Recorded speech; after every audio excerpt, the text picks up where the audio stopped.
The alarm on the docking ring screamed before I even understood what it meant, and my hands were already shaking when the floor beneath me shuddered from the weight of something far too large pressing against the outer clamps. I dropped the coolant line I had been repairing and pressed myself against the cold metal wall of the maintenance shaft, my 3 lower joints locking in place the way they always did when fear moved through me faster than thought. Something enormous had just attached itself to Threnody Station, and every warning light in the corridor had turned the color of blood. I am called many things, none of them mine. On the manifest that lists workers like inventory, I am listed as Drift Technician, Unit 41, Sub-Level Cooling. That is who I am to the station. That is who I have always been to everyone who has ever looked at me and decided I was not worth the effort of a name. My own kind, the Andrai, do not waste names on those of us born into the Drift caste.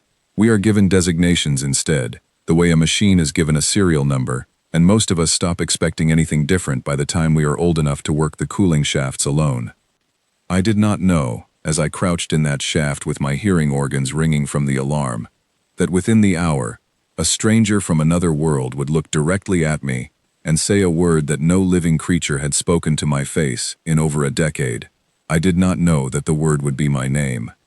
The clamps finished locking with a groan that traveled through the entire station structure, a sound like the bones of Threnody itself, bending under new weight. I forced myself to move, climbing down through the narrow access shaft toward the lower promenade, where the docking bay opened into public space. I told myself I was only going to see what everyone else would see. I told myself curiosity was not the same as danger. I was wrong on both counts, though I would not understand how wrong until much later. The promenade was already crowded by the time I reached the lower grate that let me look down without being seen. Bundry workers pressed against the railings alongside Keth traders and a pair of tall, thin Saval diplomats who almost never left their upper quarters. Fear has a particular sound when it moves through a crowd of different species, a layered hum of clicking mandibles and hissed breath, and the low murmuring of translators working overtime. I had never heard the promenade this quiet and this loud at the same time. Below us, the massive docking doors finished their slow separation, revealing the boarding ramp of the vessel that had just claimed one of Threnodi's largest berths. I had seen images of human ships before, grainy recordings passed along through the station's information network, but nothing prepared me for the reality of the things sitting in our bay. It was not beautiful the way Saval vessels were beautiful, with their curved silver hulls built to catch starlight. It was not imposing the way Keth war barges were imposing, bristling with visible weapons meant to be seen and feared. The human ship was simply solid, gray and functional, built by people who seemed to care more about surviving whatever they might encounter than impressing anyone who watched them arrive. A voice near me, one of the older Andrai maintenance workers named Orsk, muttered something under his breath that I almost did not catch over the noise of the crowd.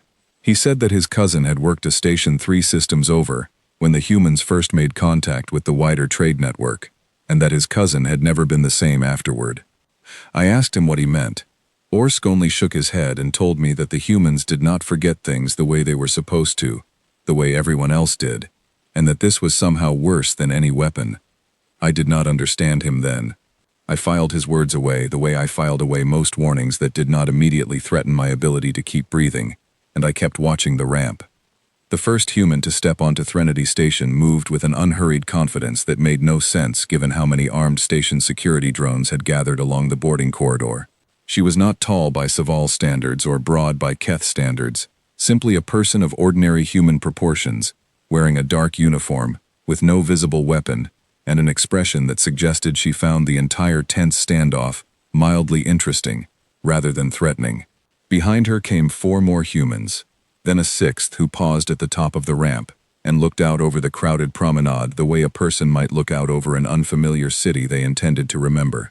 That was the moment station security finally moved, a cluster of armored drones gliding forward to intercept the small group before they could go any further into the station. I could not hear what was said between the lead human and the station's security captain, a Keth officer named Dravith, who had a reputation for being efficient and utterly without patience for delay. But I could see the shape of the conversation in the way both sides held themselves. Dravith's posture was rigid, defensive, the posture of someone who had already decided the outcome of this meeting and was only going through the motions of formality. The human woman's posture never changed at all.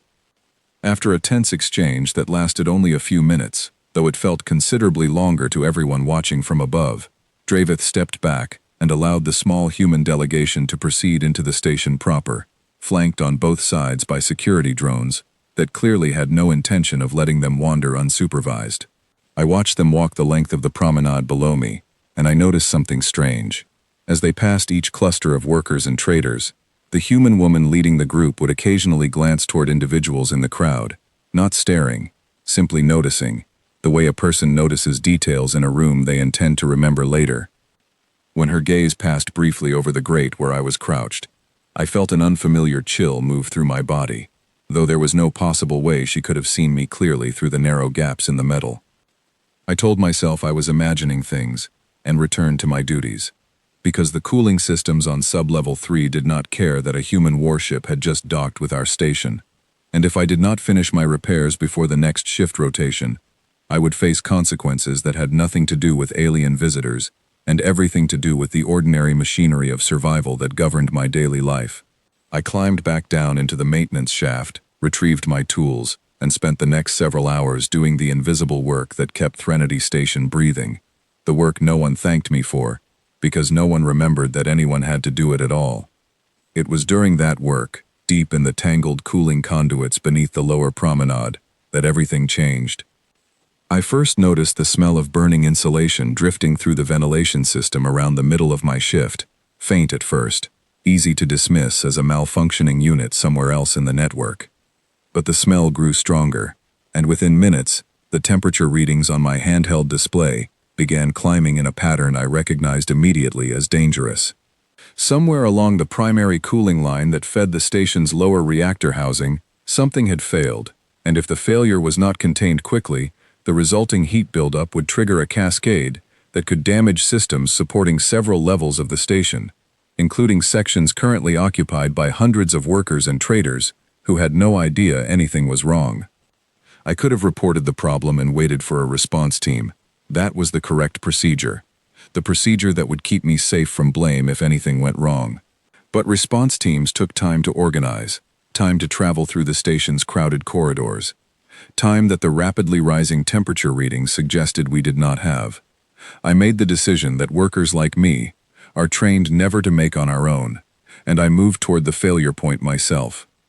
The conduit access point was cramped, even by the standards of a species built for narrow maintenance shafts, and by the time I reached the damaged section, the heat radiating from the failing coolant line was strong enough that my outer skin had begun to feel tight and dry, an early warning sign that I was pushing my tolerance limits.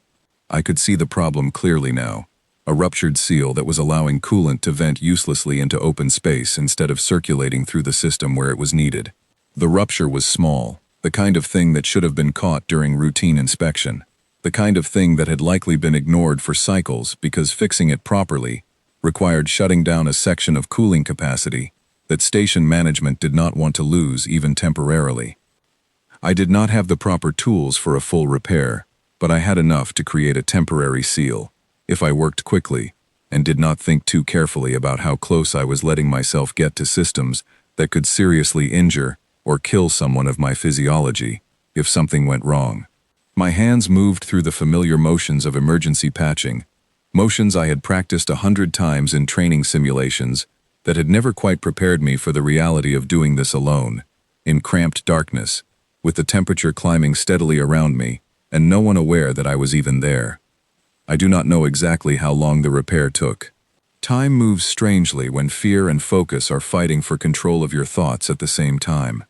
I know that by the time I finished sealing the rupture and watched the temperature readings on my display begin to fall back toward safe levels, my hands were trembling badly enough that I nearly dropped my tools twice while packing them away. I know that the relief I felt in that moment was almost overwhelming, a physical sensation of tension draining out of my body all at once. I also know that no alarm ever sounded on the main station network to indicate that anything had happened at all. The failure had been small enough, and my repair fast enough, that the automated systems never escalated the problem beyond a minor fluctuation that would appear as a single line item in a maintenance log no one would ever read. I climbed back out of the conduit access point, exhausted and unnoticed, and made my way toward the lower promenade to report the repair to my shift supervisor, expecting nothing more than a brief acknowledgement before returning to my other duties. What I found instead was the human delegation, standing near the promenade railing with Dravith and two other station officials, apparently touring the visible sections of the station as part of whatever diplomatic formalities had brought them here in the first place. I tried to move past them quickly, keeping close to the wall the way I had been taught to do around anyone of higher status than myself, which was effectively everyone. I almost made it past without incident. I would have, if the human woman who had led the delegation off their ship had not turned her head at exactly the moment I passed behind her, her eyes moving over me with the same quiet attentiveness I had noticed from the grate hours earlier. I kept walking, my pace steady, my eyes fixed on the corridor ahead, using every trick I had ever learned for making myself as unremarkable as possible. Her voice stopped me anyway. She did not call out to Drift Technician or Unit 41, or any of the designations that had defined my existence for as long as I could remember. She said a name, quiet but clear, the kind of name that belonged to a person rather than a piece of equipment. She said Sereth. I had not heard that name spoken aloud since I was very young, since before the Driftcast registry had absorbed me into its endless list of numbered units, since before I had learned that names were a privilege reserved for those born into higher standing among my own people. I had almost forgotten the sound of it myself, the particular shape my name made in the air, and hearing it now, spoken by a stranger from a world I had never imagined visiting, hit me with a force that had nothing to do with the physical danger I had just walked away from in the cooling conduit.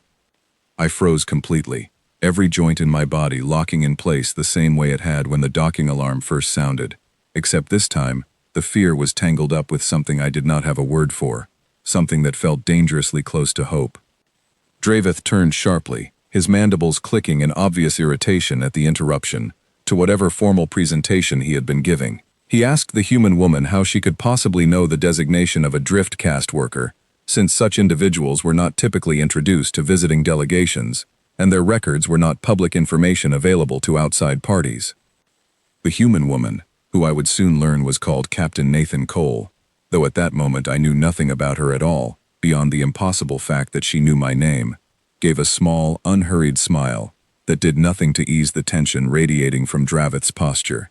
She said that her ship's systems had detected an unusual thermal event in the station's lower cooling network roughly 40 minutes earlier, a small spike followed by a rapid and skillful correction that any competent engineer would recognize as the work of someone who understood the system intimately. She said her crew had pulled the relevant maintenance logs the moment they detected the anomaly, out of simple professional curiosity, and had found my designation attached to the repair record, along with a name listed in an old registry entry that predated my absorption into the numbered system. She said she found it strange that a station would allow the person responsible for preventing what could have become a serious cascade failure to remain completely unacknowledged, as if the work simply did not matter enough to notice who had done it. I stood there in the middle of the promenade, surrounded by station officials and human strangers, and a growing crowd of onlookers who had begun to sense that something unusual was happening, and I could not find a single word to say. No one had ever looked at my work and decided it deserved acknowledgement before. No one had ever looked past my designation to find the name buried underneath it. I did not know how to respond to being seen, because I had spent my entire life carefully avoiding exactly that. Dravith recovered his composure quickly, insisting that station protocol did not require public recognition of maintenance staff, regardless of the quality of their work, and that visiting delegations were not typically permitted to review internal personnel records without proper authorization. His tone made it clear that he considered the entire exchange to be, at best, a minor breach of etiquette, and at worst, an unwelcome intrusion into matters that were none of the humans' concern. Captain Cole did not argue with him. She simply turned back toward me, her expression calm and direct in a way that made it impossible for me to look away, and she thanked me. Not the station, not the maintenance department. Me, specifically, using my name for a second time, as if she intended for it to become a habit rather than a rare exception. I do not remember exactly what I said in response, if I said anything coherent at all. I remember that my voice did not work properly at first, that I had to force air through my speaking organs twice before anything resembling words came out. I remember that Orsk, The older maintenance worker who had warned me earlier about the strangeness of humans was somewhere in the crowd watching the entire exchange, with an expression I could not quite read, somewhere between vindication and unease. What I remember most clearly is the walk back to the maintenance quarters afterward, moving through corridors that suddenly felt different, though nothing about them had physically changed. I remember passing other Driftcast workers along the way, workers who had no idea what had just happened, workers who were still designated by number rather than name, and feeling a strange, uncomfortable awareness settle over me that I had not felt before that day.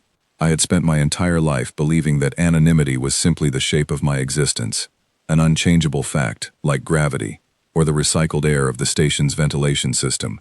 I had never considered that it might instead be a choice made by everyone around me, a choice that could apparently be undone by someone willing to look closely enough to notice what had always been there. I did not sleep well that night, if the brief rest period I managed in my narrow quarters could be called sleep at all. I kept hearing my name spoken in that calm, direct voice, and I kept turning over Orsk's earlier warning in my mind, trying to understand how something as simple as being remembered could possibly be the nightmare he had described. I did not yet understand that I had witnessed only the smallest, gentlest edge of something far larger, something that was about to unsettle every assumption Threnody Station's rulers had ever made about the natural order of who mattered and who did not. I did not know yet that Captain Cole's ship carried records of names collected across dozens of worlds, names of workers and servants and forgotten individuals that entire empires had spent generations trying to erase from memory. I did not know that this single act of remembering me was not an isolated kindness but a pattern, a deliberate practice woven into everything the humans did wherever they traveled. I did not know that this pattern terrified the powerful far more than any weapon the humans carried, because weapons could be defended against, but memory, once given, could not be taken back. All I knew, lying awake in the dark of my narrow quarters, was that for the first time in longer than I could remember, someone had looked at me and seen a person instead of a function. And somewhere beneath the fear that still lingered from nearly overheating myself in that cooling conduit, a different feeling was beginning to grow, small and unfamiliar, and impossible to ignore. I did not yet have a name for that feeling either. I would learn one soon enough, though not before the station's old order began to notice what I had noticed, and decided that it could not be allowed to continue. The trouble began 3 days later, though I did not recognize it as trouble at first. It arrived disguised as an ordinary summons to the administrative offices on the upper ring, the kind of summons that drift cast workers receive so rarely that when one does arrive, it is impossible not to assume the worst. I spent the entire walk from my quarters convinced that someone had discovered a mistake in my recent repair logs, or worse, that the encounter with Captain Cole had somehow marked me as a problem to be dealt with, rather than a worker to be left alone. The upper ring was a part of the station I had visited perhaps 5 times in my entire life, always for brief, uncomfortable errands that ended as quickly as they began. Everything about it was built to remind lower caste workers that we did not belong there. The corridors were wider and better lit than anywhere in the drift quarters. The air recyclers hummed with a smoothness that suggested they were serviced far more often than the ones that kept my own section breathable, and the few on dry I passed wore the marked robes of registrar caste, their names displayed openly on identification badges, in a way that had always struck me as almost cruel in its casualness, as if they did not understand what a gift it was to walk around wearing your own name where anyone could see it. I was brought into a small administrative chamber and left to wait alone for what felt like a very long time. When the door finally opened, it was not a registrar or a maintenance supervisor who entered, but a figure I recognized immediately from the ceremonial markings on his outer robe, a high handler of the Andrai administrative caste, named Corvain Des. I had never spoken to a high handler in my life. Workers like me typically encountered them only from a great distance, during formal station gatherings, where they stood on raised platforms and addressed crowds who were never expected to respond. Corvain Des did not sit, though a second chair had been placed in the room as though for that purpose. He remained standing near the door, his posture radiating the particular kind of controlled displeasure that powerful people express when they believe a problem beneath their notice has nonetheless become impossible to ignore. He asked me, without any greeting or preamble, whether I understood the nature of my encounter with the human delegation 3 days earlier. I told him honestly that I did not fully understand it myself. I explained the sequence of events as plainly as I could: the coolant failure, the repair, the unexpected recognition from Captain Cole. I did not embellish anything, because embellishment felt dangerous in a room where I had no idea what outcome was being sought. He listened without interrupting, though his expression grew increasingly tight as I spoke. When I finished, he was quiet for a long moment before telling me that the human ship's presence on Threnody Station had already caused what he called a disruption in the natural order of things, and that my particular incident had become, in his words, an unfortunate example of that disruption spreading in ways that could not be permitted to continue. I asked him, as respectfully as I could manage, what exactly I had done wrong. I had not sought out the human captain's attention. I had done my job and tried to walk away. Corvain Des told me that the problem was not what I had done, but what had been done to me, though he did not phrase it that way at the time. He said that driftcast workers existed within a carefully balanced system that depended on a certain invisibility to function properly. He said that when a worker's designation was suddenly attached to a name, spoken aloud in public by an outside power, it created expectations among other workers that the system could not sustain. He said that in the 2 stations he knew of where similar human interactions had occurred, driftcast workers had begun requesting formal name restoration, had begun asking why their labor went unacknowledged, had begun, in his precise and disapproving phrase, forgetting their place. I sat very still while he spoke, trying to understand how something as small as a stranger remembering my name could be described as dangerous by someone with as much power as a high handler. It did not make sense to me, not in the way he was presenting it, as a matter of station stability and proper order. But underneath his words, I began to sense something else, something he was not saying directly. He was not worried about instability for its own sake. He was worried about what instability might reveal, about how much of the station's smooth operation depended on people like me never asking questions about why our work went unacknowledged, while others did not. He instructed me, in the calm tone of someone who expected immediate compliance, to avoid all further contact with the human delegation for the remainder of their stay on Threnody Station.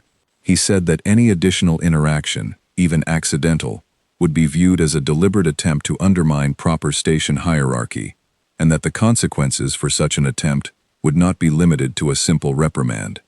I agreed, because agreement was the only option available to someone in my position, and because I genuinely had no intention of seeking out further contact with anyone from the human ship. I had not sought it out the first time. I did not understand, sitting in that chamber, why anyone believed I posed some kind of ongoing threat. I was dismissed shortly afterward, and made my way back down to the lower levels of the station, my mind turning over everything Corvain Des had said. I tried to focus on my work for the remainder of my shift, but my thoughts kept drifting back to his words about workers forgetting their place, about expectations that could not be sustained. I began to notice, in a way I had never allowed myself to notice before, how strange it was that an entire system of labor depended on people like me, believing that acknowledgement was something we should never expect. That evening, in the communal dining hall where driftcast workers gathered to eat the same nutrient rations we were allotted regardless of how many hours we had worked, or how dangerous those hours had been, I found Orsk sitting alone at one of the long metal tables, methodically working through his ration without any particular enthusiasm. I sat across from him, uncertain how to begin the conversation I wanted to have, and he spoke first, as though he had been expecting me. He asked if the administrators had finally called me in. When I confirmed that they had, he nodded slowly, unsurprised, and told me that this was exactly the pattern his cousin had described from the station where he had first encountered humans years earlier. He said that the humans themselves rarely did anything overt, rarely made demands or issued threats. They simply remembered things, and kept remembering, and the powerful people who had built their authority on the convenient forgetting of everyone beneath them found that unbearable. I asked him what had happened to his cousin, the one who had never been the same afterward. Orsk was quiet for a while before answering. He said that his cousin had eventually been reassigned to a station far from any human trade routes, officially for reasons unrelated to the earlier incident, though everyone who knew him understood the real reason well enough. He said his cousin had told him, before the reassignment, that being remembered by someone from a completely different world, someone with no obligation to notice him at all, had changed something in how he saw himself that he could never entirely undo, even after they tried to bury it under new duties and new distance. Orsk looked at me carefully across the table and asked whether the human captain's recognition had changed anything in how I saw myself. I did not answer immediately, because the honest answer felt too large and too uncertain to say aloud, even to someone I trusted. But eventually I admitted that yes, something had shifted, something I could not fully name, and that I did not know whether that shift was something to be grateful for or something to fear. Orsk told me that in his experience, it was usually both at once. Over the following days, I kept my promise to Corvain Des and made no attempt to seek out the human delegation. This proved easier than I expected, since Captain Cole and her crew appeared to be occupied with formal diplomatic proceedings on the upper levels of the station, matters far removed from the maintenance corridors, where I spent most of my working hours. I told myself that whatever strange, warm feeling had settled in me during our brief encounter would fade naturally with enough time and distance, the way most unusual experiences eventually did. It did not fade. If anything, it grew more persistent the longer I tried to ignore it, surfacing at unexpected moments during otherwise ordinary tasks. A small, quiet awareness that somewhere on this station, at least one person knew my actual name and had chosen to use it. I found myself standing a little straighter during my shifts, though I could not have explained exactly why, and I found myself paying closer attention to the other driftcast workers around me, noticing for the first time how completely we moved through the station without leaving any trace of individual identity behind us. It was during this period of quiet, uneasy adjustment that I began noticing something else, something that took several days to fully register because it happened so gradually. Other workers had started behaving strangely too, in small ways that might have gone unnoticed if I had not become newly attentive to exactly this kind of change. A cooling systems worker named Bran, who I had worked alongside for cycles without ever once hearing anyone address him by anything other than his designation, mentioned during a shift changeover that one of the human engineering officers had thanked him by name for clearing a blocked conduit near the docking bay. A younger worker in the waste reclamation division, barely out of her initial training period, told a small cluster of us during a meal break that a human medical officer had asked about her well-being after noticing a minor injury on her hand, using a name that even her own supervisors had never bothered to learn. These were small moments, easily dismissed individually, but taken together they suggested a pattern that matched exactly what Corvain Des had warned me about, and exactly what Orsk's cousin had apparently experienced on his own station years earlier. The humans were not simply remembering one worker in an isolated incident. They were doing it consistently, deliberately, wherever their presence brought them into contact with people the station's hierarchy had trained to expect nothing. I began to understand, slowly, and with a growing unease that sat uncomfortably alongside the warmth I still felt whenever I thought of my own encounter, that this was not an accident of one captain's personal kindness. It was something built into how humans operated, something systematic enough that it was already visible across multiple departments of the station, after only a handful of days. If this was happening on Threnody Station, a relatively minor trade outpost at the edge of contested space, I found myself wondering how many other stations, how many other worlds, had experienced the same quiet, persistent unraveling of the assumption that some lives simply did not need to be remembered. The administrative response to this pattern intensified as the days passed. I heard second-hand reports of other workers being called into similar chambers, receiving similar warnings from similar officials, all carefully worded to avoid ever admitting the actual source of the concern. No one ever said directly that the problem was humans remembering people who were supposed to remain forgettable. Instead, the warnings were always framed in terms of station stability, proper hierarchy, the dangers of disrupted expectations. But everyone who received these warnings understood, in the same quiet way I understood, exactly what was actually being protected. Tensions on the station grew tighter with each passing day, though the surface of daily operations remained outwardly calm. Drift cast workers continued their duties, registrar cast continued their administration, and the human delegation continued whatever formal diplomatic negotiations had brought them to Threnody Station in the first place. Negotiations that most of us in the lower levels understood nothing about, and had no say in whatsoever. But beneath that calm surface, something was shifting, a slow accumulation of pressure that felt, to those of us who had begun paying close attention, like the moments before a coolant seal finally gives way entirely. I did not know, during those tense and quietly transformative days, that the pressure building on Threnody Station was about to find its release point, or that I would find myself standing at the center of it when it did. I only knew that something in me had changed in ways I could not undo, and that the station's old order had noticed, and that noticing, in a system built entirely on convenient forgetting, was apparently the most dangerous thing a person like me could do.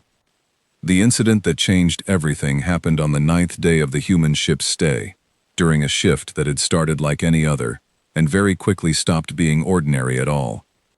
I had been assigned to a routine inspection sweep through the older sections of Sub-Level 4, a part of the station that had been built during an earlier expansion phase and had never been properly integrated into the newer safety monitoring systems that covered most of Threnity's infrastructure. Workers were sent through these older sections manually, checking for structural stress and system degradation that automated sensors elsewhere would have caught instantly. It was slow, tedious work, the kind of assignment given to drift cast technicians precisely because no one of higher standing wanted to spend their shift crawling through narrow, poorly lit corridors that had not seen a proper renovation in longer than most of us had been alive. I was midway through the sweep, running a manual diagnostic on an aging support strut, when the entire section shuddered violently around me. For a disorienting moment I thought the docking clamps had failed, that the human ship had somehow torn free and taken part of the station structure with it. But the shaking did not stop, and a second, sharper jolt followed almost immediately, throwing me hard against the corridor wall. The lighting flickered and then failed entirely, plunging the corridor into near total darkness, broken only by the dim emergency strips embedded along the floor. My handheld diagnostic unit chimed frantically with alerts I could barely read in the poor light, structural failure warnings cascading faster than I could process them. Somewhere above me, I could hear a low, grinding groan of metal under stress, a sound that every maintenance worker on the station learned to fear during their earliest training, because it meant a structural collapse was either already happening or about to happen. I forced myself to think clearly, despite the fear flooding through my body. Sub-Level 4 connected directly to a cargo processing area that, according to the shift schedule I had reviewed before beginning my sweep, should have had a full crew working at this hour, unloading supplies from a merchant vessel that had docked earlier that morning. If the structural failure I was hearing extended into that processing area, there could be dozens of workers in immediate danger, workers with no idea that the section above them was beginning to fail. I moved as quickly as the darkness and debris allowed, working my way toward the cargo processing area through corridors that seemed to be actively deteriorating around me, support struts groaning under stress that they had clearly not been designed to withstand. For whatever length of time this failure had already been building unnoticed. When I finally reached the access point overlooking the cargo bay, what I found confirmed my worst fears. A significant section of the upper support framework had already given way, and workers below were scrambling in confusion and rising panic, some trying to help trapped colleagues, while others searched desperately for an exit route that the collapsing structure had partially blocked. I did not have the authority to issue emergency orders. I did not have specialized rescue training. What I had was an intimate, hard-won familiarity with this specific section of the station, gained through cycles of unglamorous maintenance work that no one else had wanted to do, and in that moment, that familiarity was the only thing that mattered. I could see, even through the chaos, that the primary exit route the workers below were converging on was directly beneath a section of framework that showed clear signs of imminent further collapse. Stress fractures spreading visibly along a main support beam that had already taken more damage than it could safely bear. If that section gave way while workers were still funneling through it, the casualties would be severe. There was a secondary access corridor, narrower and less obvious, that I knew from my inspection work, led to a maintenance stairwell bypassing the compromised area entirely, but it was not marked as an emergency route, and I doubted anyone below had any reason to know it existed. I did the only thing I could think to do. I climbed down through a service gap in the framework, ignoring every instinct telling me to stay clear of a structure that was actively failing, and I began shouting directions toward the secondary corridor. using every bit of volume my speaking organs could produce over the noise of grinding metal and frightened voices. At first, no one seemed to hear me, or if they did, no one trusted a stranger's shouted instructions enough to change course during a moment of terror. I kept shouting anyway, moving closer to the panicked crowd, gesturing urgently toward the safer route, even as debris continued falling around the edges of the bay.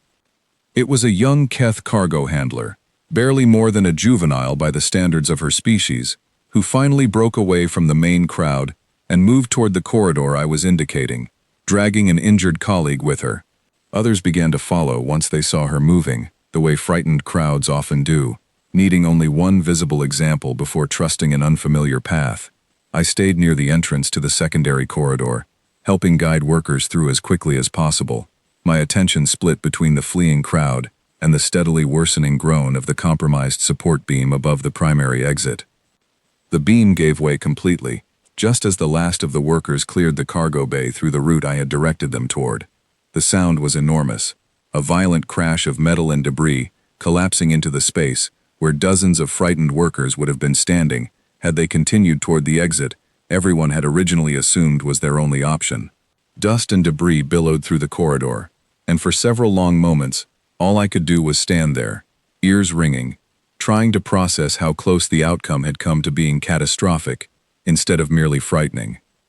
Station emergency response teams arrived within minutes of the collapse finishing, moving through the area with the practiced efficiency of people trained for exactly this kind of situation, though considerably later than would have made any difference if I had not acted when I did. They began the work of accounting for everyone who had been in the cargo bay, checking injuries, sealing off the compromised section, and slowly, methodically restoring order to a situation that had briefly teetered on the edge of true disaster. No one asked who had directed the workers toward the secondary corridor. In the chaos and relief of the aftermath, that detail simply did not register as important to anyone conducting the official response. I found myself standing quietly at the edge of the recovery efforts, unnoticed once again, my body trembling with the delayed reaction of adrenaline finally beginning to fade, and I understood with a strange, hollow clarity that if I said nothing, no one would ever know what had happened in those critical moments before the beam gave way. That understanding did not surprise me.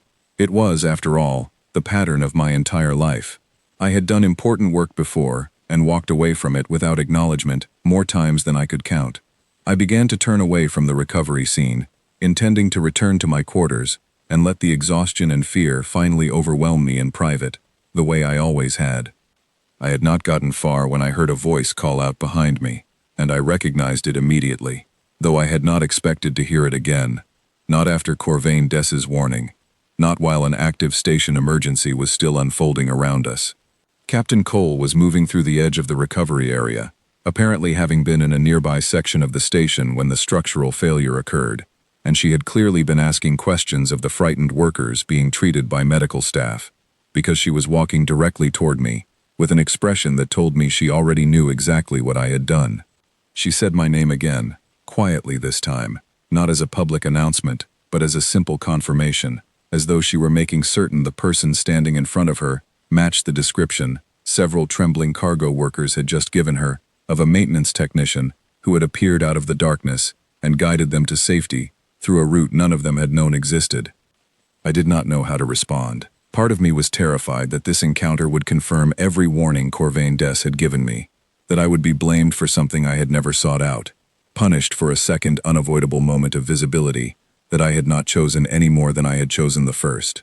But a larger part of me, a part that surprised me with its strength, felt something close to relief, that someone, anyone, had noticed what I had done, even if noticing came with risk attached.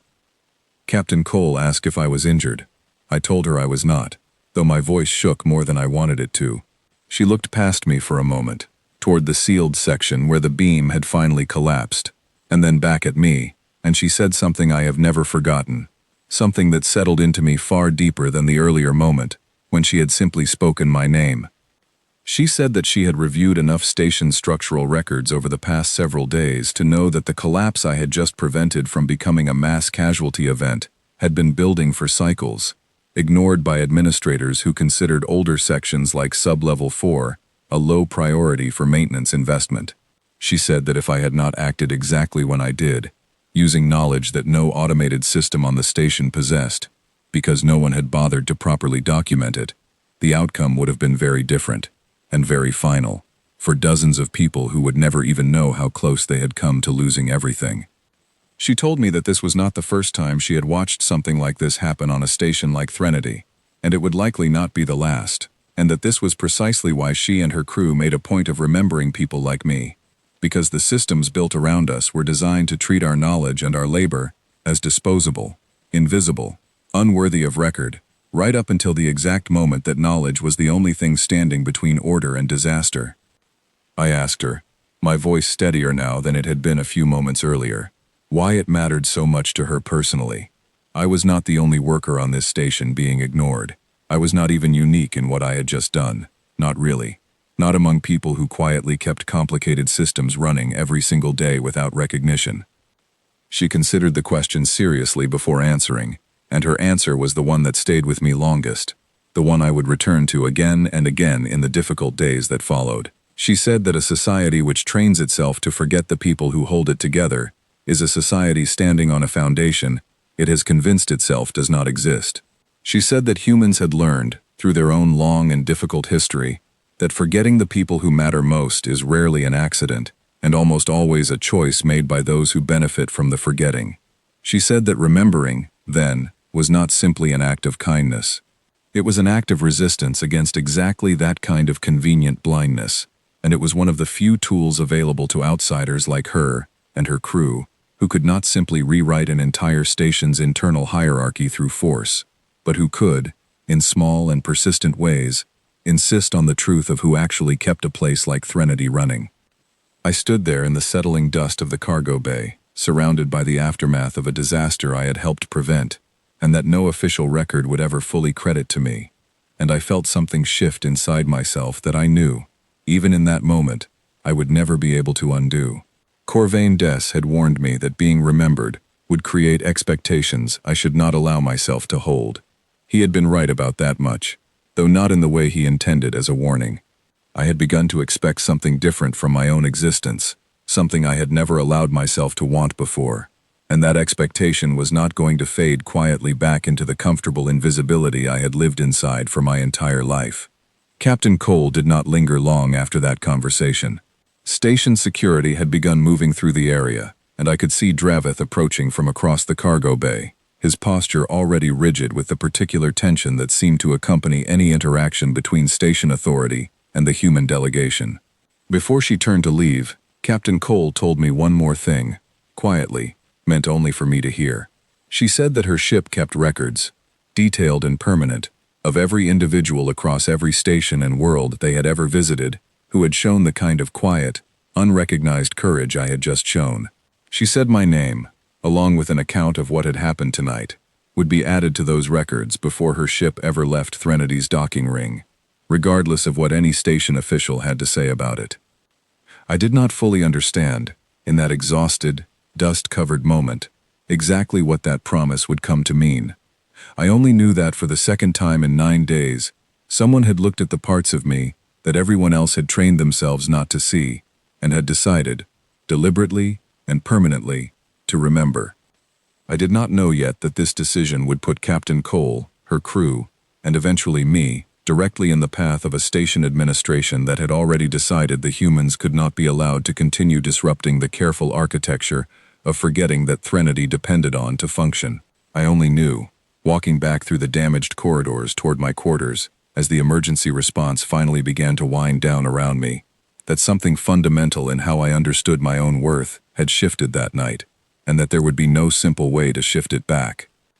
News of the cargo bay collapse spread through the lower levels of Threnody Station, faster than any official announcement could have managed, carried worker to worker through the same informal networks that had always kept driftcast communities connected, despite every effort by station administration to keep us isolated within our narrow assignments. By the following morning, everyone in my section seemed to know some version of what had happened, though the details grew more distorted with each retelling. What remained consistent in every version, however, was the fact that a human had personally recognized the worker responsible for preventing a mass casualty event, and had promised, publicly, to record that worker's name in permanent ship records that no station administrator could quietly erase. I began noticing the effects of that story almost immediately, in ways both large and small. Workers I had never spoken to before began greeting me by name in the corridors, some of them clearly having learned it only recently, sounding it out carefully, as though testing an unfamiliar shape in their mouths.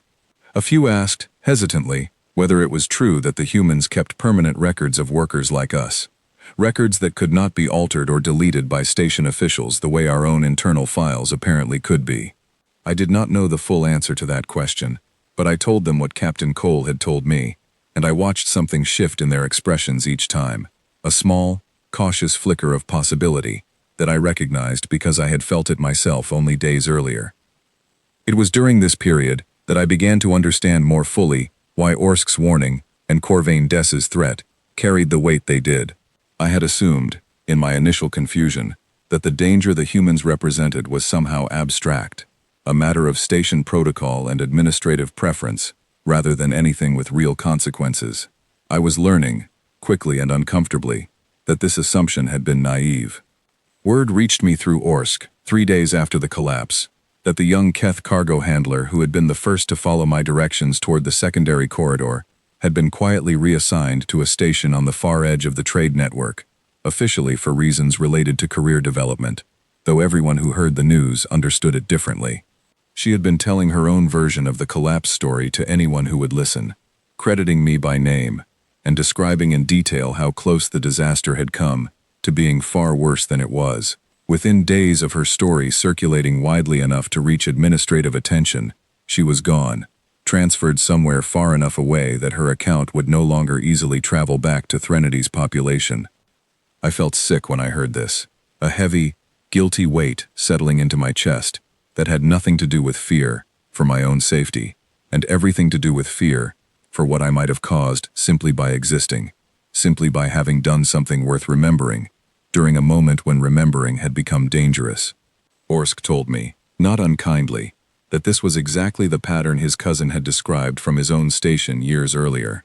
The humans arrived, remembered people who had never been remembered before, and the powerful structures built around convenient forgetting responded not by addressing the underlying unfairness those structures depended on, but by quietly removing anyone whose visibility threatened to spread. I asked Orsk what I was supposed to do with that information. I could not undo what had happened in the cargo bay. I could not make myself forgettable again simply by wishing it, not after Captain Cole's promise, not after an entire section of the station had already begun learning my name. Orsk did not have a comforting answer for me. He said only that every worker who had ever encountered this pattern before had to decide for themselves how much risk they were willing to accept in exchange for being seen, and that no one else could make that decision on my behalf. I spent the following days in a state of tense, watchful uncertainty, continuing my duties as though nothing unusual had happened, while remaining constantly aware of a new layer of scrutiny I had never experienced before. I noticed station security drones lingering near maintenance corridors I frequented more often than seemed coincidental. I noticed that my shift assignments had shifted subtly, moving me away from areas where I might encounter members of the human delegation, a pattern that felt deliberate, even though no official explanation was ever given. It was during this period of quiet surveillance that I finally began to understand the true scale of what the human presence had exposed about Threnody Station, and by extension, about the broader systems governing much of the trade network beyond it. I began paying closer attention to conversations among registrar caste workers I occasionally crossed paths with during my duties, conversations they did not realize drift caste workers like me were capable of understanding as clearly as we did, since so few of them had ever bothered to consider that we listened, that we thought, that we drew conclusions about the world around us just as they did. What I overheard painted a picture far larger than a single station's discomfort with unwanted visibility. Threnity's administrative structure, I learned, depended heavily on drift caste labor, performing dangerous, complex maintenance work for compensation that barely covered basic living requirements, work that was never fully credited or documented in any system that could be independently verified by outside observers. The convenient forgetting that Corvain Dess had described as necessary for proper station function was not simply a matter of tradition or etiquette. It was the entire economic foundation upon which Threnodi's more comfortable classes built their prosperity.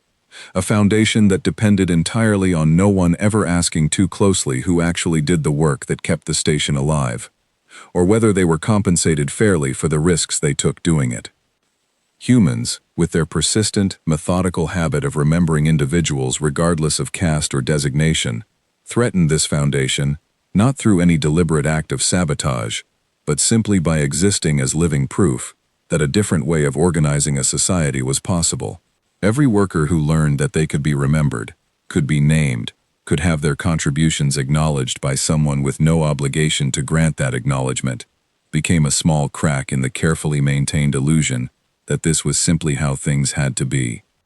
I began to understand, with growing unease, that this was likely the true source of the fear I had sensed radiating from Corvain Des during our meeting, and from Dravith during every tense interaction I had witnessed between him and Captain Cole's delegation. It was not truly about station stability or proper hierarchy. It was about the terrifying possibility that an entire class of workers might begin to recognize their own value, might begin to ask why that value had never been reflected in how they were treated, and might begin, eventually, to demand something different. This realization settled over me with a weight that felt almost too large to carry, and yet alongside that weight, something else had also begun to grow, something I recognized now as the same feeling Orsk had described in his cousin, a shift in how I understood myself that could not be easily undone once it had taken root. I found myself, during quiet moments in the maintenance shafts where I had once simply worked without thought, beginning to imagine what it might mean if driftcast workers across Threnody Station began openly using the names buried beneath their designations. I imagined registrar records amended, formal recognition granted, compensation structures re-examined in light of the actual risk and skill our work required. I knew these thoughts were dangerous, knew that even privately entertaining them placed me further outside the careful invisibility that had once kept me safe, but I could not make myself stop imagining a different way of existing, not anymore. The tension on the station continued building through the following week, though it remained largely invisible to anyone not paying close attention to the small, cumulative signs I had learned to recognize. More workers vanished from their usual posts, always with official explanations that satisfied no one who understood the true pattern. Security presence increased noticeably around areas where driftcast workers gathered during off-duty hours. A new directive circulated quietly through supervisory channels, discouraging what was described only as unnecessary fraternization between station personnel and visiting delegations. A directive that everyone understood was aimed specifically at preventing further incidents, like the one that had made me suddenly, uncomfortably visible. Despite these mounting pressures, or perhaps because of them, I found myself unable to simply retreat back into the careful anonymity that had defined my entire life before Captain Cole spoke my name in that crowded promenade. I continued my work as diligently as ever, but I began, in small and careful ways, doing something I had never done before. I began speaking my own name aloud, quietly, to other driftcast workers I trusted, workers who had never learned it and had no particular reason to ask. I began asking, in return, for their names as well, the ones buried beneath their designations, the ones no registrar had ever bothered to record in any file that mattered. It was a small act, quiet, and largely invisible to anyone in a position of authority, but it felt, in that tense and uncertain period, like the only meaningful response I had available to me. If the humans could not remain on Threnody Station forever, if their departure would eventually leave the old order to reassert itself without the disruptive presence of outsiders who insisted on remembering, then perhaps the workers who had briefly experienced what it felt like to be seen could carry that experience forward themselves, could begin, in small and careful ways, remembering each other even after the human ship undocked and left our system behind. I did not know, as I moved through those tense days doing what small good I could within the narrow margins available to me, that the human delegation's negotiations with station administration were approaching a critical point of their own, one that would soon force every tension simmering beneath Threnody's surface into open confrontation. I did not know that Corvain Des and the officials above him had already begun discussing measures more severe than quiet reassignments and increased surveillance. Measures aimed directly at ending the human presence on Threnody Station, before its disruptive effects could spread any further, among a workforce that administrators had once been able to rely upon, never questioning its place. I only knew that something had changed in me that could not be reversed, and that whatever came next, I would face it as someone who understood, finally and completely, that being forgotten had never been a natural fact of my existence. It had always been a choice made by others, a choice that could, however slowly, and however dangerously, be unmade. The confrontation I had been dreading arrived without warning, in the middle of a shift that had otherwise felt almost normal for the first time in weeks. I was working a routine assignment near the docking ring, running diagnostics on a secondary airlock system that connected to a service corridor rarely used by anyone outside the maintenance division, when I heard raised voices echoing from further down the corridor, voices speaking in tones sharp enough to cut through the ambient hum of station machinery. I moved cautiously toward the sound, my instincts warning me to stay hidden, and found myself close enough to observe, unseen, a confrontation unfolding between Dravith, flanked by several armed security drones, and Captain Cole, standing alone in the corridor, without any visible support from her own crew. I did not know how she had ended up isolated in this particular service corridor, though I would later learn that she had been quietly following reports of driftcast workers being reassigned or disciplined following contact with her delegation, and had come looking for answers through channels the station's official diplomatic proceedings had refused to provide. Dravith's tone carried none of the formal restraint I had witnessed during earlier interactions between them. He was informing her, in terms that left little room for negotiation, that her delegation's activities on Threnody Station had exceeded the bounds of acceptable diplomatic conduct, and that station administration had determined her ship would need to undock and depart within the next standard rotation, well ahead of the timeline originally agreed upon for the completion of trade negotiations. Captain Cole asked, with the same calm directness I had come to recognize from her, what specific activities had prompted this decision. Dravith's response was vague, citing concerns about disruption to station operations and interference with internal personnel matters that fell outside the scope of any diplomatic agreement. He did not mention names or names remembered, did not reference the cargo bay collapse or the reassignments that had followed, but the omission itself felt deliberate, an unwillingness to speak plainly about the actual grievance driving this sudden reversal of hospitality. I watched Captain Cole's expression carefully from my hidden position, and I saw something in it that I had not seen during any of our previous encounters, a controlled anger that she was clearly working hard to keep from spilling over into something less measured. She told Dravith that she understood exactly what activities he was referring to, even if he was unwilling to name them directly, and that she found it telling that a station capable of hosting extensive trade negotiations over multiple cycles suddenly found itself unable to tolerate a handful of workers being addressed by their own names. Dravith's posture stiffened at this, and for a moment, I feared the confrontation would escalate into something physical, though I could not imagine what form that escalation might take, given the disparity in force between a single unarmed human and multiple armed security drones.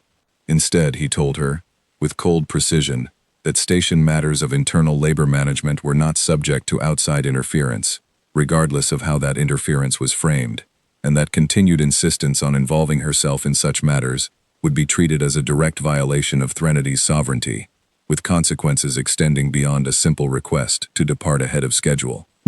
It was at this moment, watching a confrontation I had no official reason to be witnessing, that I made a decision I would spend the rest of my life understanding as the true turning point of everything that followed. I stepped out from the service corridor where I had been hidden, into full view of both Dravith and his security detail, and I spoke. I do not fully know, even now, where I found the courage for what I did next.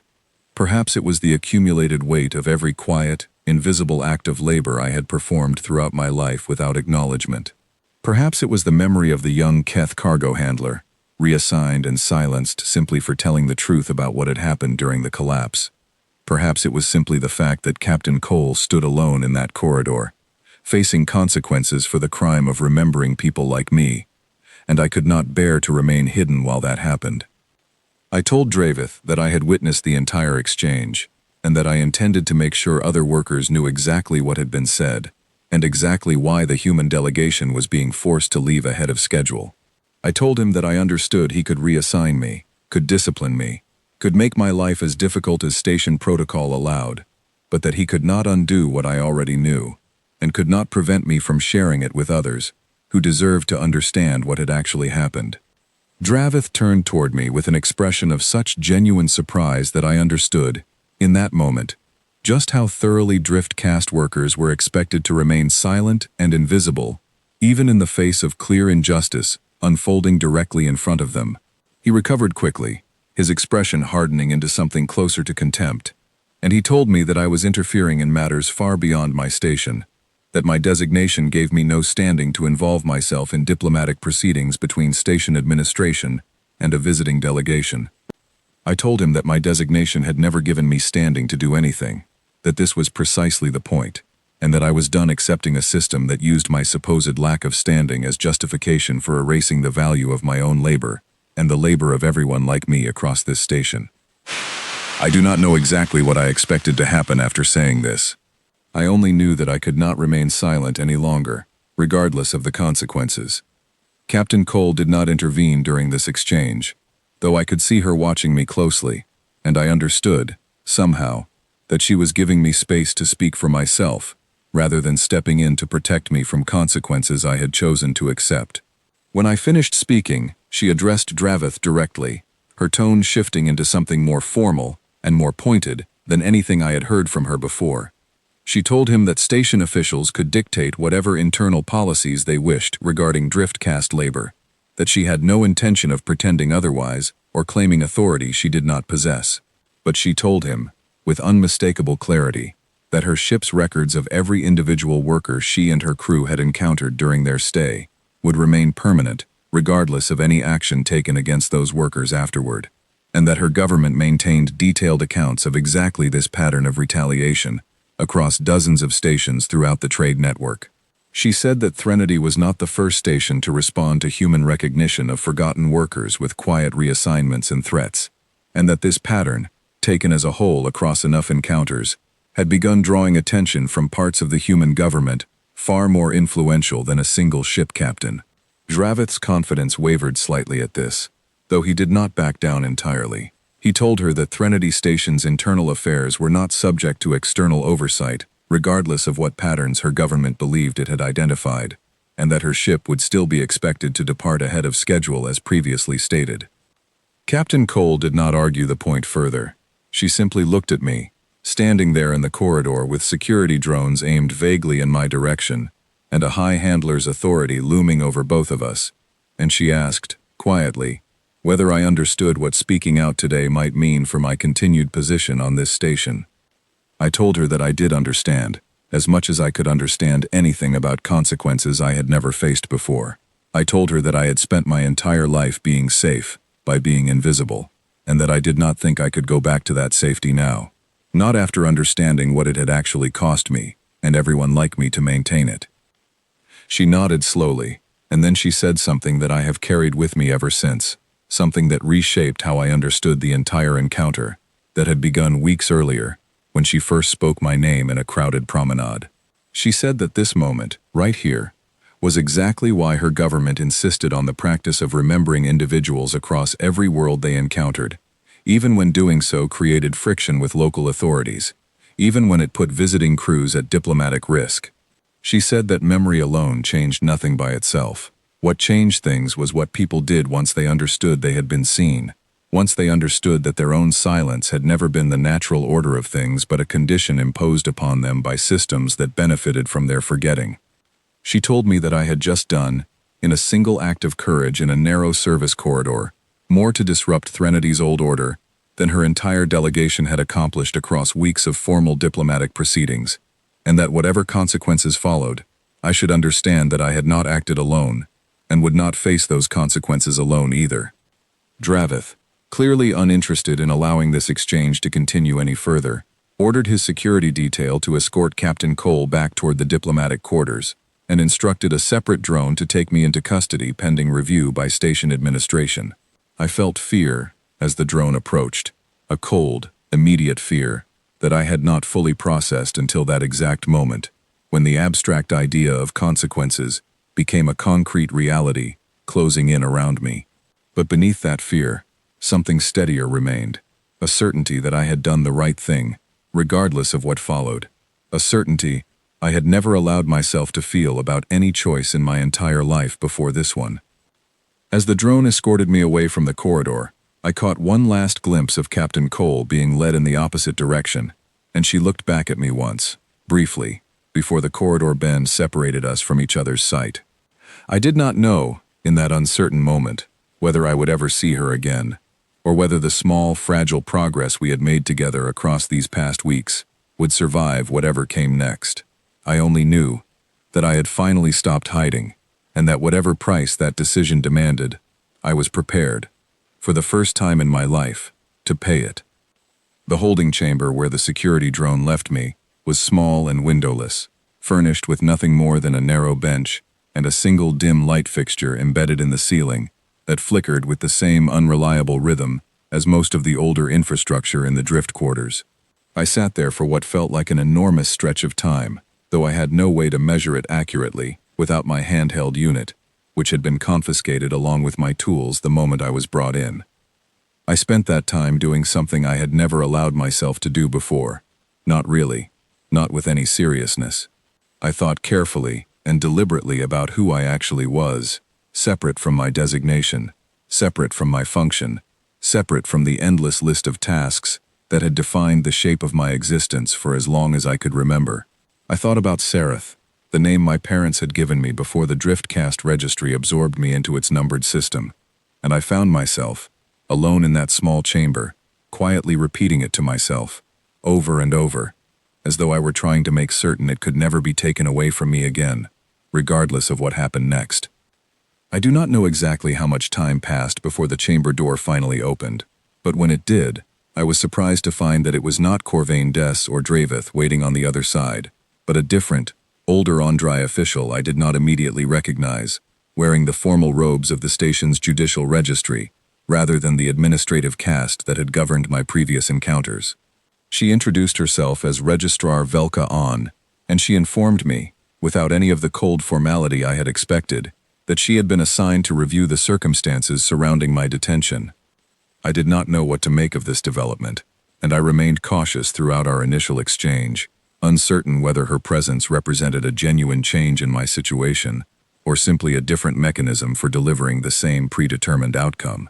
She asked me to recount, in my own words, everything that had happened in the service corridor, and I did so carefully, expecting my account to be dismissed or twisted into something that justified whatever punishment station administration had already decided upon. Instead, she listened closely, occasionally asking clarifying questions that suggested genuine interest rather than procedural formality, and when I finished, she was quiet for a long moment before telling me something I had not expected to hear from anyone wearing the robes of Threnity's judicial registry. She said that my account matched, almost precisely, several other reports that had reached her office in the hours since my detention, reports from workers who had witnessed the confrontation from a distance, and from at least one member of the diplomatic staff attached to the human delegation who had submitted a formal record of the incident through official channels. She told me that Captain Cole's ship had, in the hours since our confrontation with Draveth, formally lodged a complaint through the trade network's broader diplomatic apparatus, an apparatus that extended well beyond Threnody Station's own internal hierarchy, and answered to authorities that even a high handler like Corvain Des could not simply ignore. The complaint detailed not only the confrontation in the service corridor, but the pattern of reassignments and disciplinary actions taken against Driftcast workers in the weeks following the human delegation's arrival, a pattern that, when compiled and documented in the methodical, permanent way the humans apparently approached every record they kept, painted an unmistakable picture of systematic retaliation. I asked Registrar On what this meant for me, specifically, since I understood the broader diplomatic implications mattered far less to my own immediate future than whatever decision was about to be made about my detention. She told me, with something that might have been the beginning of a genuine smile, that the complaint had arrived at a particularly inconvenient time for Corvain Des and the officials above him, since Threnody Station's continued participation in the broader trade network depended significantly on maintaining a reputation for fair and stable governance, a reputation that formal, documented complaints of retaliation against low-caste workers threatened seriously. She said that station administration had, within the past hour, reversed the order for the human delegation's early departure, and had additionally agreed, under considerable pressure, to open a formal review into the treatment of driftcast workers across the station, a review that would specifically examine compensation structures, safety protocols in older sections like Sub-Level 4, and the practice of maintaining numbered designations in place of individual names within official station records. I sat in stunned silence for several long moments, trying to process the scale of what she was describing. I had expected, at best, to walk away from this confrontation with my own situation quietly resolved, perhaps through a transfer or reprimand that I would have to simply endure.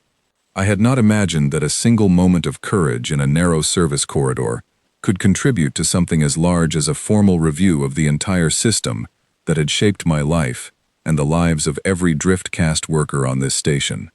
Registrar On told me, before releasing me from the holding chamber, that my continued cooperation with the review process would likely be requested in the coming weeks, since my direct account of both the cargo bay incident and the confrontation with Dravith would serve as important documentation for whatever changes eventually emerged from the process. She warned me, honestly and without unnecessary reassurance, that the review would not resolve quickly, and that entrenched systems rarely changed as thoroughly or as quickly as those who had suffered under them might hope. But she also told me that the mere existence of the review represented something Threnody Station had never before been forced to undertake, and that this alone marked a genuine shift in what had previously seemed like an unchangeable order. I was released from the holding chamber shortly afterward. My tools and handheld unit returned to me, and I made my way back down toward the drift quarters in a state of exhausted, disbelieving relief that I did not fully trust yet, uncertain whether the ground beneath me had actually shifted or whether I would wake the next day to find everything returned to exactly how it had always been.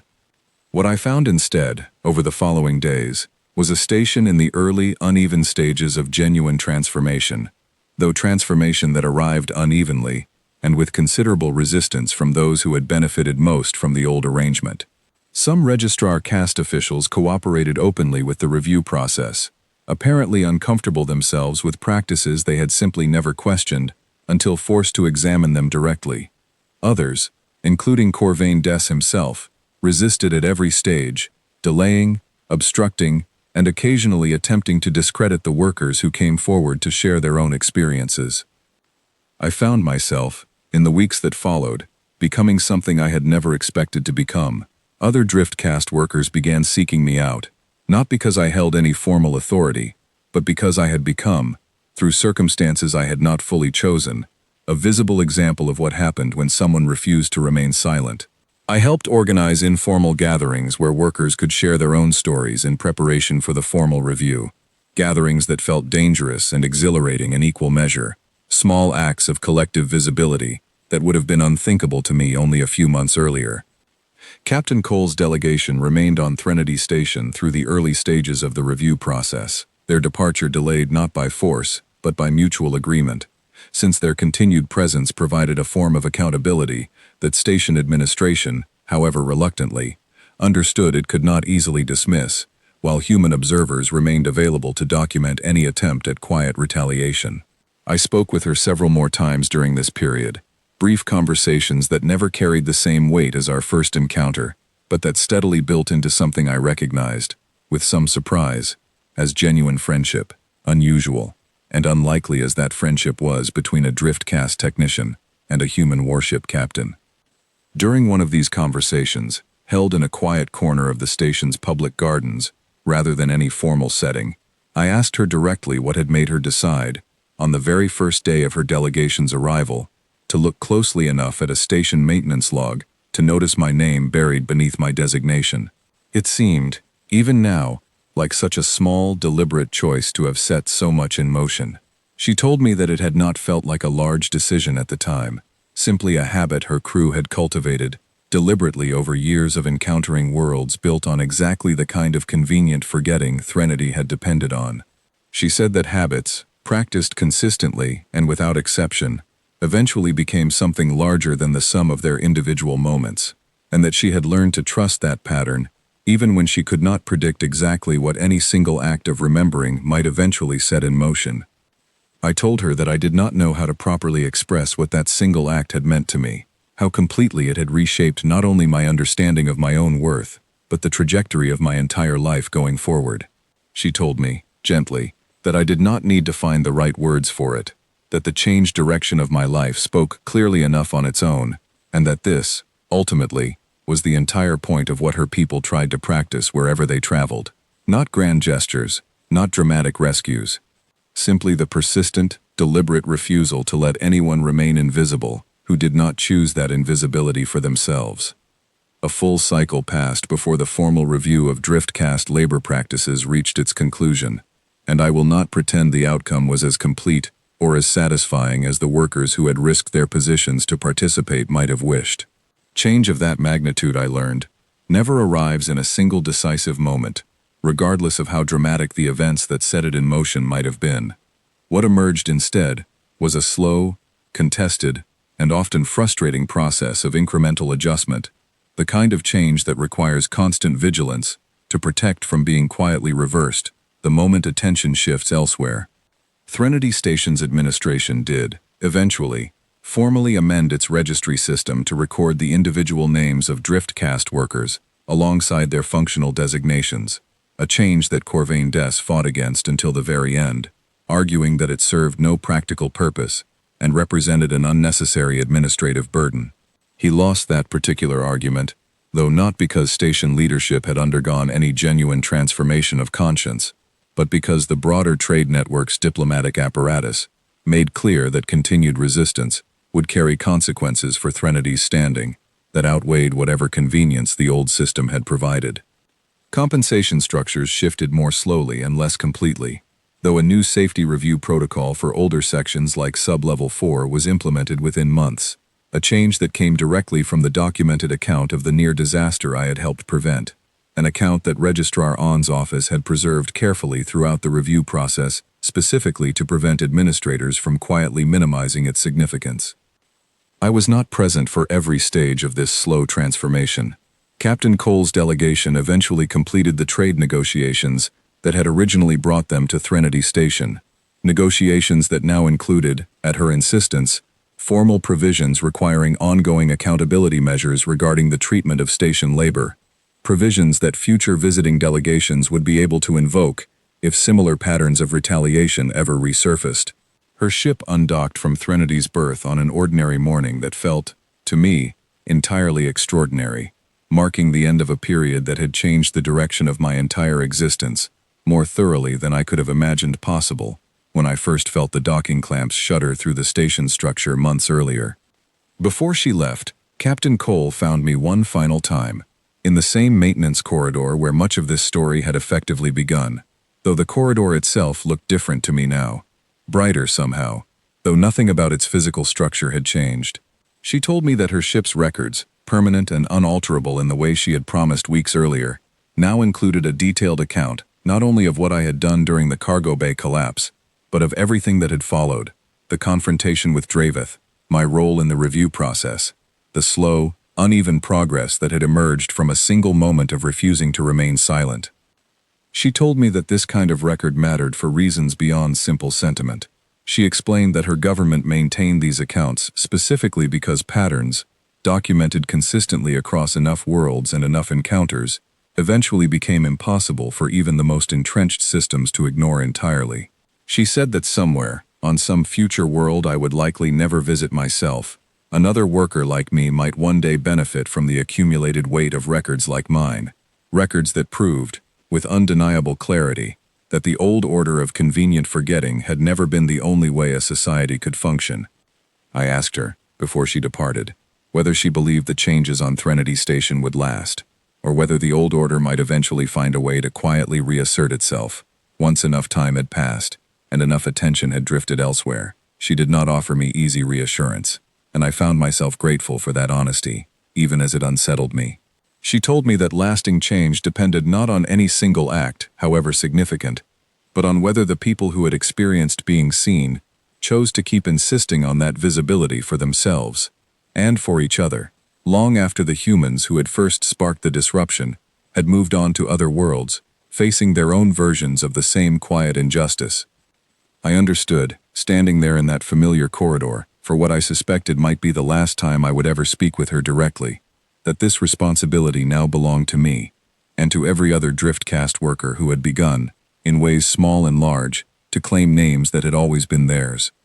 The humans could not remain on every station forever, could not personally guarantee that every act of forgetting would be challenged wherever it occurred. What they could do, and what Captain Cole had done for me specifically, was demonstrate, undeniably and permanently, that a different way of existing was possible, and then trust the people who had witnessed that demonstration to carry it forward on their own. In the time since Captain Cole's ship departed Threnody Station, I have continued my work in the maintenance corridors that once defined the entire boundary of my existence, though my role within the station has expanded considerably beyond what I could have imagined during those years, when I moved through my duties as nothing more than a numbered function. I now hold a formal position advising the ongoing Labor Review Committee, a position that did not exist before the events I have described, one that emerged directly from the slow, contested progress that followed a single human captain's decision to notice a name buried in an old maintenance log. I think often about Orsk's warning, delivered on the very first day the human ship arrived at our docking ring, about how the humans did not forget things the way they were supposed to, and how this simple, persistent habit terrified the powerful far more than any weapon could.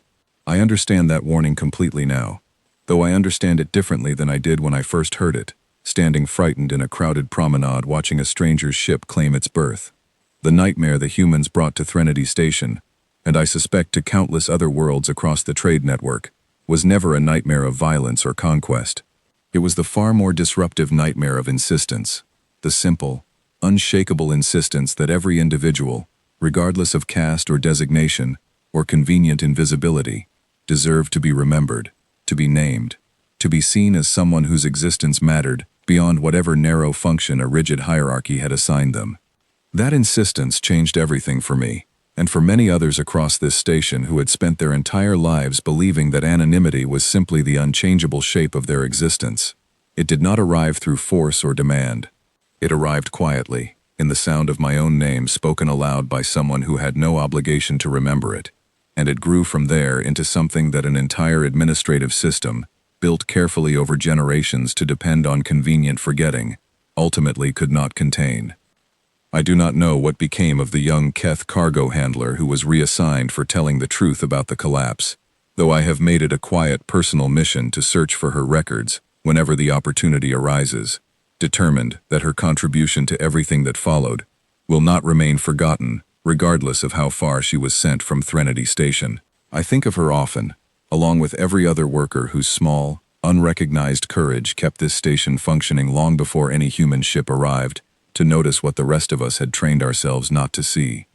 I still keep, tucked carefully among the few personal belongings that fit within my narrow quarters, a small data chip that Captain Cole gave me before her departure, containing a copy of the permanent record her ship maintained regarding everything that had happened during those transformative weeks. I have never needed to review its contents, since I remember every detail clearly enough on my own, but I keep it close anyway, a physical reminder that somewhere beyond this station, in records that no local administrator could quietly alter or erase, my name and my story would continue to exist exactly as they happened, regardless of what came next. I was Sarath before the humans arrived, though almost no one alive remembered that fact, and I very nearly forgot it myself, buried as I was, beneath a numbered designation that had come to feel, after enough years, like the entire truth of who I was. I am Sarath now, spoken openly, recorded formally, remembered deliberately by an increasing number of people across this station, who have begun, slowly and unevenly, to understand that forgetting was never the natural order of things at all. It was only ever a choice, made by those who benefited from it, and it could be unmade, one remembered name at a time, by anyone willing to insist that it should be. The human warship that arrived at Threnody Station brought with it a nightmare the old order had never prepared for, a nightmare built not from weapons or conquest, but from the simple, permanent, unshakable habit of remembering exactly who we were. I do not believe that nightmare will ever fully leave this station, now that it has taken root here. And I have come to understand, in the months since Captain Cole first spoke my name in a crowded promenade, that I would not want it to leave, even if I could somehow make it so. Some nightmares, I have learned, are simply the sound of an old and unjust order finally beginning to wake up.